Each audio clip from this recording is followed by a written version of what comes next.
What do you expect? How do you expect this season to play out? And this is an unfair question because it's a lot of projection. But I think we both agree if the Niners win this game and go 3-3, they could rally this season and maybe finish 8-8, 9-7, maybe make the playoffs. If they lose, they could go on a very long losing streak.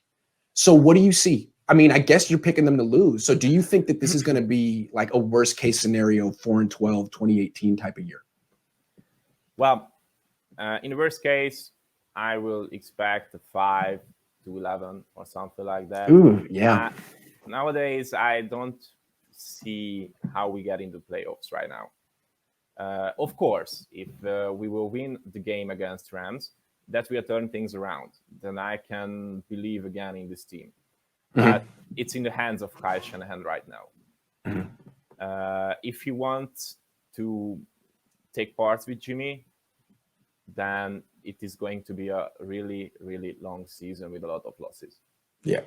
If he doesn't, then we all knew what he is capable of. I mean, if Kyle Shanahan puts his best onto the table, there's no one who can stop him. We can agree in that. And that's basically the answer, the whole thing this year. When Shanahan's at his best, he's one of the best. He ain't at his best right now. And is like, is he going to? Or does he need to feel under the gun? Does he need to feel like he needs to go earn some money or prove himself? Ah, man, that's too bad. I just feel like the whole season went off the rails when the Niners convinced themselves that losing a Super Bowl is an accomplishment. That's the problem.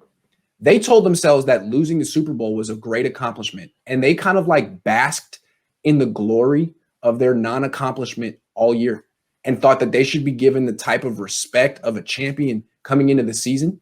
And now they ain't champions. They're 2-3, and they seem more concerned with the criticism they're getting than their record. They're being like, hey, like we were good last year. You guys turned on us all of a sudden.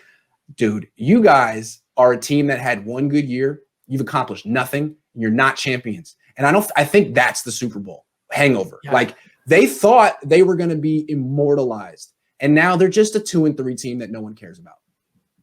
Yeah. And that's the sad truth right now, because I don't know if you saw on Twitter what Kendrick Bourne has written on Twitter. That's exactly what I'm talking about, man. Kendrick, you're not a champion, man. Take it in stride.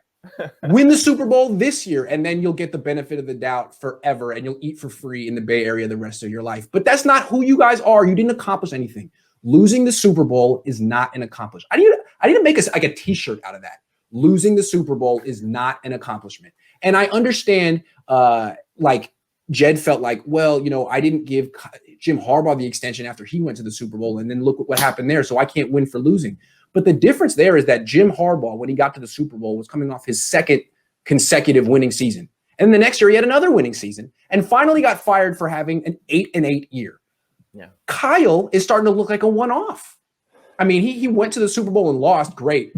He had one winning season, and it's starting to look like it's going to be 1 out of 4, which is, I mean, Norv Turner territory. I don't know if you remember who Norv Turner is, but that was the original coordinator who failed as a head coach. And he got a lot of years in Washington in the 90s and really stunk. And then he got a lot of years in San Diego with the Chargers and didn't win jack. So curious to see if that's where Kyle Shanahan's going. He got paid for non-accomplishment. That's been the story of the 2020 49ers.